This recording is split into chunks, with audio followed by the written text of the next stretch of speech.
안녕하세요 여러분. 2024년 화랑미술제에서 미술품 구매에 필요한 법률 상식을 알려드리러 온 백세희 변호사라고 합니다. 저는 DKL 파트너스 법률사무소 콘텐츠 IP팀에 문넣고 있는데요. 아트테크라는 말 다들 언론을 통해서 너무너무 많이 들으셨죠? 아트랑 그리고 재테크란 말을 합성했습니다. 작가의 손을 떠나서 새것, 아무의 콜렉터의 손에 들어가지 않았던 그림이 처음으로 시장에 나오는 것이 1차 시장입니다. 2차 시장은 쉽게 말하면 중고 시장입니다. 그리고 이런 모든 플레이어들의 중심이 되는 콜렉터들이 있습니다.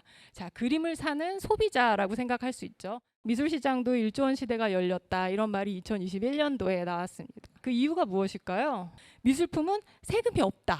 그렇지만 미술도 세금이 아예 없는 것은 아니에요. 미술품은 단순히 돈, 숫자만으로 접근할 수 없는 그런 특유한 매력이 있는 거죠. 가장 큰 문제는요, 내가 가진 그림을 어떻게 다시 판매하느냐입니다. 갑자기 뜬금없이 내가 내 그림을 사갈 사람을 어떻게 찾을 수 있을까요? 그 과정에서 시간과 노력이 생각보다 많이 소요됩니다. 미술품은 물건을 사고 파는 매매입니다. 그렇지만 미술품 거래 시장은 조금 다른 원리로 갤러리랑 그리고 옥션, 공급자들은요, 양질의 그림 그리고 유망한 작가에 대한 정보를 가지고 있죠. 콜렉터들이 이 정보에 접근하기 위해서는 상당한 노력이 필요합니다. 쉽게 말하자면 고인물 시장이기 때문에 이 이너서클에 내가 어떻게 편입되는가가 사실 정보력에 있어서는 가장 중요한 문제가 될 수도 있어요. 그림의 가격에 영향을 미칠 수 있는 이런 많은 정보들은 그냥 일반인들에게 거저 주어지지 않습니다. 자, 그렇지만 시장은 조금씩 변하고 있습니다. 젊은 작가들은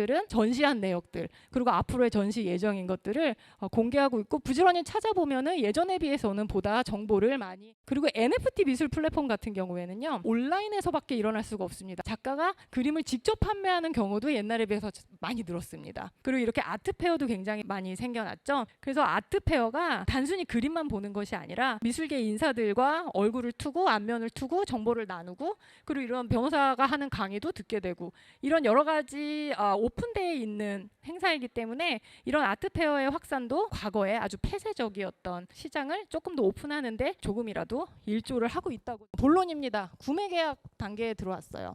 자, 미술품 구매도요, 기본적으로는 계약입니다. 매매 계약. 누가 갑일까요? 미술시장은 공급자가 갑입니다. 그림을 살 수 있는 기회조차도 어렵게 따냈는데 이 그림의 계약 내용을 협상한다. 사실상 어려울 수 있습니다. 결국에는 협상력의 문제로 귀결되기 때문입니다. 미술품 구매를 하는데 어떤 제도적인 보호책이 있을까요? 마땅히 없어요. 영수증만 받는 경우는, 이건 제가 변호사로서 정말 말리고 싶은 경우입니다. 내가 이 그림의 진정한 소유자라는 거를 입증하는데 많이 부족합니다. 여러 가지 분쟁이 생길 수가 있고요. 모든 그런 기본적인 항목이 모두 포함되어 있는 계약서. 동시이행 같은 경우는요, 해외에서 지금 다른 나라에서 이 그림이 이렇게 전시되고 있는데 내가 이 그림을 당장 너무 사고 싶습니다. 동시이행을 그때는 고집할 수가 없게 돼요. 그리고 미술품 같은 경우에요, 충동적으로 내가 이 그림이 너무 마음에 들어서 그림을 샀지만 변심하는 경우가 있습니다. 계약은 반드시 이행되어야 한다라는 그런 대원칙이 있습니다. 특별하게 리세일 금지 조항이라는 게 들어가는 경우가 있어요. 5년이면 5년 동안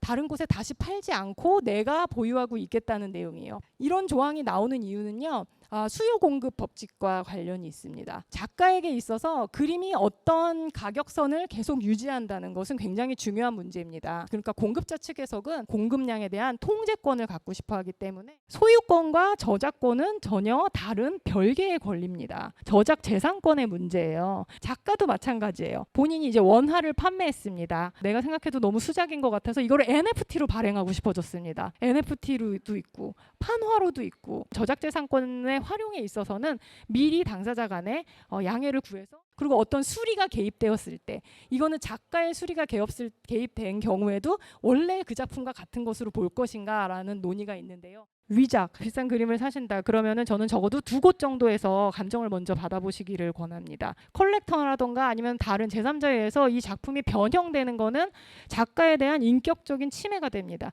그게 바로 우리가 저작권의 저작 인격권적인 침해예요. 동일성 유지권은 바로 이런 문제입니다. 그리고 세금, 아트테크라는 이름을 달고 뭔가 투자의 수단이 될 수 있는 여러 가지 이유 중 가장 큰 이유가 바로 이런 양도소득세, 세금, 아주 장점이죠. NFT, 조각투자, 타인의 저작권을 침해하는 민팅이 올라오게 되면은 그 피해 규모는 걷잡을 수 없이 커질 수 있게 되죠. 조각투자가 위험할 수 있는 이유는요, 사람들은 그림을 나누어서 산다, 소유권을 보유한다, 이렇게 생각을 하고 있었지 증권을 취득하고 이런 거라고 생각하지 않았어요. 지금은 조각투자 업체에서 기존에 진행했던 프로젝트는 계속 유효하게 있지만 새로운 프로젝트는 진행하지 않고 있어요.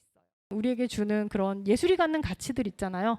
그런 것들을 생각하게 되면은 미술품에 대해서 조금 더 두려움 없이 접근할 필요가 있다고 봅니다. 감사합니다.